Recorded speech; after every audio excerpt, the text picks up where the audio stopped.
بسم اللہ الرحمن الرحیم الا ان اولیاء اللہ لا خوف علیہم ولا هم یحزنون۔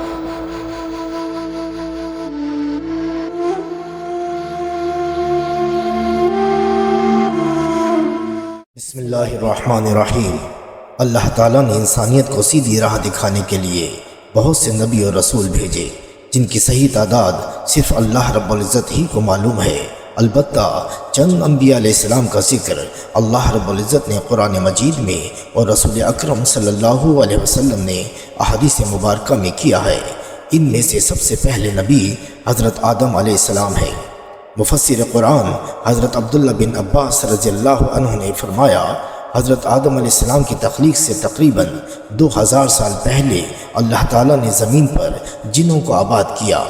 جب جنات زمین میں فساد پھیلانے اور آپس میں قتل و غارت کرنے لگے تو اللہ تعالیٰ نے ابلیس یعنی شیاطین کے باپ کو فرشتوں کی میت میں بھیجا کہ جنات کو سمندروں اور جزیروں کی طرف بھگا دیا جائے۔ ابلیس نے فرشتوں کو ساتھ لے کر جنات کو سمندروں اور جزیروں کی طرف بھگا دیا۔ ابلیس خود بھی جنات کی نسل میں سے تھا، لیکن کثرت عبادت کی وجہ سے اللہ تعالیٰ نے اسے فرشتوں کا سردار بنا دیا۔ فرشتوں کا سردار بننے کی وجہ سے ابلیس میں غرور و تکبر پیدا ہو گیا۔ اس نے یہ سمجھا کہ مجھے آسمان و زمین میں اتنا بڑا مقام اس لیے ملا ہے کہ میں اللہ تعالیٰ کے نزدیک تمام مخلوقات سے افضل ہوں۔ اللہ تعالیٰ کو اس کا غرور و تکبر پسند نہیں آیا اور اسی وقت اللہ تعالیٰ نے فرشتوں کے سامنے ایک ایسی مخلوق کو پیدا کرنے کا اظہار فرمایا جو زمین میں اللہ تعالیٰ کی نیابت یعنی قائم مقامی کرے۔ جیسا کہ قرآن مجید میں اللہ رب العزت نے ارشاد فرمایا، اے پیغمبر صلی اللہ علیہ وسلم، وہ وقت یاد کیجئے جب آپ کے رب نے فرشتوں سے کہا کہ میں زمین میں اپنا کوئی خلیفہ یعنی نائب بنانے والا ہوں۔ فرشتے زمین میں جنات کا فساد اور خون ریزی دیکھ چکے تھے۔ انہوں نے حکمت معلوم کرنے کے لیے کہا، اے اللہ، کیا آپ زمین میں ایسی مخلوق کو اپنا نائب بنانا چاہتے ہیں جو زمین میں فساد پھیلائے اور خون ریزی کرے، جبکہ ہم آپ کی حمد کے ساتھ تسبیح اور پاکیزگی بیان کرتے ہیں۔ اللہ نے فرمایا، جو حکمت میں جانتا ہوں وہ تم نہیں جانتے۔ پھر اللہ رب العزت نے اپنی چاہت کو عملی جامہ پہناتے ہوئے حضرت آدم علیہ السلام کا پتلا اپنے ہاتھوں سے تیار فرمایا۔ حضرت ابو ہریرہ رضی اللہ تعالی عنہ سے روایت ہے کہ آقا نبی کریم صلی اللہ علیہ وسلم نے ارشاد فرمایا، قیامت کے دن اہل ایمان جمع ہو کر آدم علیہ السلام کے پاس آئیں گے اور عرض کریں گے، آپ تمام انسانوں کے باپ ہیں۔ اللہ تعالیٰ نے آپ کو اپنے ہاتھ سے پیدا فرمایا، فرشتوں سے آپ کو سجدہ کروایا اور آپ کو چیزوں کے نام سکھائے۔ آپ اپنے رب کے سامنے ہماری سفارش کیجیے تاکہ ہمیں اس مصیبت یعنی میدان محشر کی ہولناکیوں سے نجات مل جائے۔ آپ علیہ السلام فرمائیں گے، آج اللہ تعالیٰ بہت غصے میں ہیں، آج سے پہلے کبھی اتنے غصے میں نہیں آئے تھے اور نہ ہی بعد میں آئیں گے۔ اللہ نے مجھے درخت کے پاس جانے سے منع کیا تھا لیکن مجھ سے غلطی ہو گئی، لہٰذا آپ کسی اور کے پاس چلے جاؤ۔ اور حضرت انس رضی اللہ تعالی عنہ سے روایت ہے کہ آقا نبی کریم صلی اللہ علیہ وسلم نے ارشاد فرمایا، اللہ سبحانہ وتعالیٰ نے آدم علیہ السلام کی شکل و صورت بنانے کے بعد جب تک چاہا انہیں ڈھانچے کی صورت میں پڑا رہنے دیا۔ ابلیس یعنی شیاطین کا باپ آدم علیہ السلام کے پاس چکر لگاتا رہتا تھا۔ جب اس نے دیکھا کہ یہ جسم اندر سے کھوکھلا ہے تو اس نے اندازہ کر لیا کہ یہ ایسی مخلوق ہے جو اپنے نفس پر قابو نہیں رکھ سکے گی۔ حضرت ابو موسیٰ اشعری رضی اللہ عنہ سے روایت ہے کہ آقا نبی کریم صلی اللہ علیہ وسلم نے ارشاد فرمایا، اللہ سبحانہ وتعالیٰ نے آدم علیہ السلام کو پوری زمین سے جمع کی گئی مٹھی بھر خاک مٹی سے پیدا فرمایا۔ اسی وجہ سے آدم علیہ السلام کی اولاد بھی مختلف رنگوں کی مٹی کے مطابق پیدا ہوتی ہے۔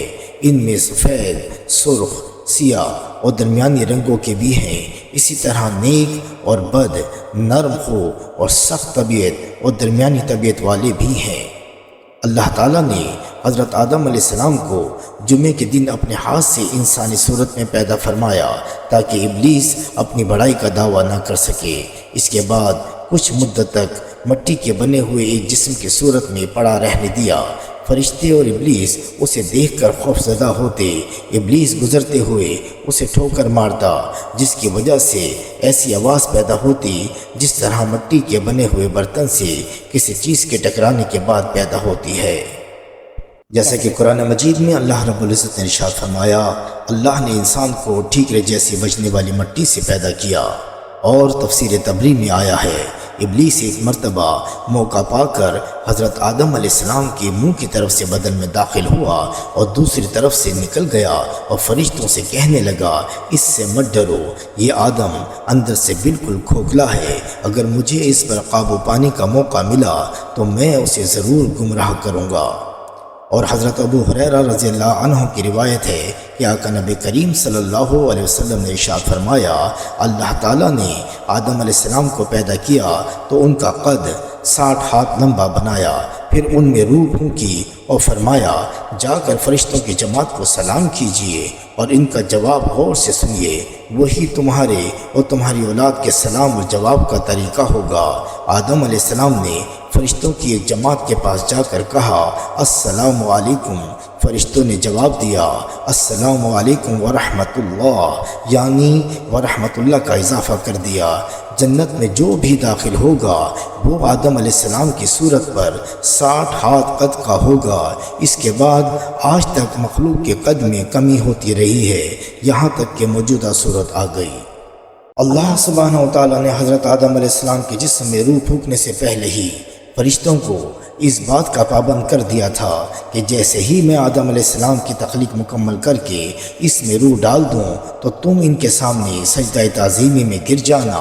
جب اللہ سبحانہ و تعالیٰ نے حضرت آدم علیہ السلام کی مکمل شکل و صورت بنانے کے بعد اس میں روح ڈال دی تو فرشتے اللہ تعالیٰ کے حکم کی تعمیل کرتے ہوئے فوراً حضرت آدم علیہ السلام کے سامنے سجدے میں گر گئے، جیسا کہ فرمان باری تعالیٰ ہے۔ اور یاد کیجئے جب آپ کے رب نے فرشتوں سے فرمایا کہ میں انسان کو کالی سڑی ہوئی کھنکھناتی مٹی کے سوکھے گارے سے پیدا کرنے والا ہوں، لہٰذا جب میں اسے پورا بنا لوں اور اس میں اپنی روح پھونک دوں تو تم سب اس کے آگے سجدہ ریز ہو جانا۔ پس تمام فرشتوں نے سجدہ کیا۔ حضور نبی اکرم صلی اللہ علیہ وسلم نے فرمایا، جب حضرت آدم علیہ السلام میں روح ڈال دی گئی تو انہیں چھینک آئی، جس پر انہوں نے الحمدللہ رب العالمین، یعنی تمام تعریفیں اللہ کے لیے جو تمام جہانوں کا رب ہے، کہا۔ اللہ رب العزت نے جواب میں یرحمکم اللہ، یعنی اللہ آپ پر رحم کرے، فرمایا۔ حضرت آدم علیہ السلام کی عزت و تکریم کرتے ہوئے اللہ رب العزت نے انہیں اپنے مبارک ہاتھوں سے تخلیق فرمایا اور فرشتوں سے سجدہ کروا کر آپ علیہ السلام کی خوب عزت افزائی فرمائی، جیسا کہ قرآن مجید میں اللہ رب العزت نے ارشاد فرمایا، جب ہم نے فرشتوں سے کہا کہ آدم کو سجدہ کرو تو ابلیس یعنی شیطان کے علاوہ سب فرشتوں نے سجدہ کیا۔ اس ابلیس نے سجدہ کرنے سے انکار کر دیا اور تکبر کیا۔ جب اللہ تعالیٰ نے فرشتوں کو حکم دیا کہ حضرت آدم علیہ السلام کو سجدہ کرو تو تمام فرشتوں نے اللہ تعالیٰ کے حکم کی تعمیل میں سجدہ کیا۔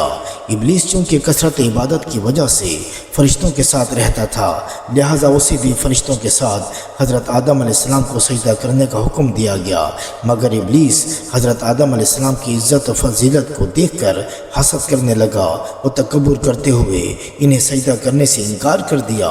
اللہ رب العزت نے اس سے سجدہ نہ کرنے کی وجہ پوچھی، اس نے جواب دیا، میں آدم سے بہتر ہوں، جیسا کہ فرمان باری تعالیٰ ہے۔ اللہ تعالیٰ نے فرمایا، اے ابلیس، تجھے سجدہ کرنے سے کس چیز نے روکا جبکہ میں نے تجھے حکم دیا تھا؟ اس ابلیس نے کہا، میں اس آدم سے بہتر ہوں، آپ نے مجھے آگ سے پیدا کیا ہے اور اس کو مٹی سے پیدا کیا ہے۔ بس تمام فرشتوں نے سجدہ کیا سوائے ابلیس کے، اس نے سجدہ کرنے والوں کا ساتھ دینے سے صاف انکار کر دیا۔ اللہ نے پوچھا، اے ابلیس، تجھے کیا ہوا کہ تو سجدہ کرنے والوں میں شامل نہ ہوا؟ اس ابلیس نے کہا، میں ایسے انسان کو سجدہ نہیں کر سکتا جسے آپ نے کالی سڑی ہوئی کھنکھناتی مٹی سے پیدا کیا ہے۔ جب ابلیس نے اللہ تعالیٰ کی نافرمانی کرتے ہوئے حضرت آدم علیہ السلام کو سجدہ کرنے سے انکار کر دیا تو اللہ رب العزت نے اس کا مقام و مرتبہ چھین کر قیامت تک کے لیے اسے ملعون و مردود قرار دے کر جنت سے نکل جانے کا حکم دیا، جیسا کہ فرمان باری تعالیٰ ہے۔ اللہ نے فرمایا اے ابلیس تو یہاں جنت سے نکل جا، بے شک تو مردود ہے، بلا شبہ قیامت کے دن تک تجھ پر میری لعنت برستی رہے گی۔ حضور نبی اکرم صلی اللہ علیہ وسلم کا ارشاد گرامی ہے، جب ابن آدم قرآن مجید میں سے سجدے والی آیت تلاوت کرنے کے بعد سجدہ کرتا ہے تو شیطان ایک طرف ہو کر رونے لگتا ہے اور کہتا ہے ہائے افسوس، ابن آدم کو سجدہ کرنے کا حکم ہوا تو اس نے سجدہ کر لیا، اس لیے اسے جنت ملے گی، مجھے سجدہ کرنے کا حکم ہوا تو میں نے انکار کیا، اس لیے مجھے جہنم ملے گی۔ حضرت آدم علیہ السلام کو اللہ تعالیٰ نے اپنے ہاتھ سے تخلیق فرما کر بلند مرتبہ عطا کیا اور فرشتوں سے سجدہ کروا کر آپ علیہ السلام کے شرف و منزلت پر مہر تصدیق لگا دی۔ پھر آپ علیہ السلام کو مختلف چیزوں کے نام سکھا کر فرشتوں پر علم برتری ثابت کی۔ جب اللہ رب العزت نے وہی نام فرشتوں سے پوچھے تو فرشتوں نے عرض کیا ہمیں تو صرف وہی علم ہے جو آپ نے ہمیں عطا کیا ہے، جیسا کہ فرمان باری تعالیٰ ہے۔ اور اللہ نے آدم علیہ السلام کو تمام اشیاء کے نام سکھا دیے، پھر ان چیزوں کو فرشتوں کے سامنے پیش کیا اور فرمایا کہ مجھے ان چیزوں کے نام بتاؤ اگر تم سچے ہو۔ ان سب نے کہا اے اللہ، آپ کی ذات ہر عیب سے پاک ہے، ہمیں تو صرف اتنا ہی علم ہے جتنا آپ نے ہمیں سکھایا ہے، بے شک آپ کامل علم رکھنے حکمت والے ہیں۔ اللہ نے فرمایا کہ اے آدم انہیں ان چیزوں کے نام بتاؤ۔ جب انہوں نے انہیں ان چیزوں کے نام بتا دیے تو اللہ نے فرمایا کہ کیا میں نے تم سے نہیں کہا تھا کہ میں ہی زمین و آسمان کا غیب چھپی ہوئی باتیں جانتا ہوں، اور میں جانتا ہوں جو کچھ تم ظاہر کر رہے ہو اور جو کچھ چھپا رہے ہو۔ اللہ تعالیٰ نے جب حضرت آدم علیہ السلام کی تخلیق مکمل کرنے کے بعد ان کی پشت سے تمام اولاد کو ظاہر کیا تو ان میں قیامت تک مبعوث ہونے والے انبیاء بھی تھے۔ اللہ رب العزت نے انبیاء سے بھی توحید، رسالت و نبوت سے متعلق خصوصی عہد دیا، جیسا کہ فرمان باری تعالیٰ ہے اے نبی صلی اللہ علیہ وسلم یاد کریں جب ہم نے تمام انبیاء سے توحید کا عہد دیا اور بالخصوص آپ صلی اللہ علیہ وسلم سے نوح، ابراہیم، موسیٰ اور مریم کے بیٹے عیسیٰ سے، اور ہم نے ان سے بڑا پکا عہد دیا۔ اور وہ وقت یاد کیجئے جب اللہ نے تمام انبیاء سے عہد دیا تھا کہ جب میں تمہیں کتاب و حکمت عطا کر دوں پھر تمہارے پاس وہ رسول محمد صلی اللہ علیہ وسلم آئے جو ان چیزوں کی تصدیق کر رہا ہو جو تمہارے پاس ہیں، تو اس رسول پر ضرور ایمان لانا اور اس کی ضرور مدد کرنا۔ اللہ نے پوچھا کیا تم اقرار کرتے ہو، اس پر میرا عہد قبول کرتے ہو؟ انہوں نے جواب دیا جی ہاں ہم اقرار کرتے ہیں۔ اللہ نے فرمایا تم گواہ رہنا اور میں بھی تمہارے ساتھ گواہوں میں سے ہوں۔ پھر اس کے بعد جو بھی اس عہد سے پھر جائے وہی نافرمان ہے۔ مسند احمد کی روایت کے مطابق حضرت ابی بن کعب رضی اللہ عنہ فرماتے ہیں جب حضرت آدم علیہ السلام کی وفات کا وقت قریب آیا تو انہوں نے اپنے بیٹوں سے فرمایا اے میرے بیٹو، میرا جنت کے پھل کھانے کو جی چاہ رہا ہے۔ بیٹے پھل کی تلاش میں نکل پڑے۔ سامنے سے فرشتے آتے نظر آئے جن کے پاس حضرت آدم علیہ السلام کا کفن اور خوشبو تھی۔ فرشتوں نے پوچھا اے آدم کے بیٹو، تمہیں کس چیز کی تلاش ہے؟ بیٹوں نے جواب دیا ہمارے والد صاحب کی طبیعت ناساز ہے اور وہ جنت کے پھل کھانے کی خواہش رکھتے ہیں۔ فرشتوں نے کہا تم واپس چلے جاؤ کیونکہ تمہارے والد فوت ہونے والے ہیں۔ فرشتوں نے آ کر ان کی روح قبض کی، ان کو غسل دیا، کفن پہنایا، خوشبو لگائی اور آپ علیہ السلام کے لیے لحد یعنی بغلی قبر تیار کی۔ پھر نماز جنازہ ادا کی اور قبر میں رکھ کر اوپر سے مٹی ڈال دی۔ پھر مخاطب ہو کر کہا اے آدم کے بیٹو، تمہارے لیے مردوں کو دفن کرنے کا یہی طریقہ ہے۔ حضرت ابو ہریرہ رضی اللہ عنہ سے روایت ہے کہ آقا نبی کریم صلی اللہ علیہ وسلم نے ارشاد فرمایا کہ حضرت آدم علیہ السلام کی کل عمر مبارک 1000 سال تھی، اور تاریخ طبری میں لکھا ہے کہ حضرت آدم علیہ السلام کو مکہ مکرمہ میں جبل ابی قبیس پر دفن کیا گیا۔ وما علینا الا البلاغ المبین۔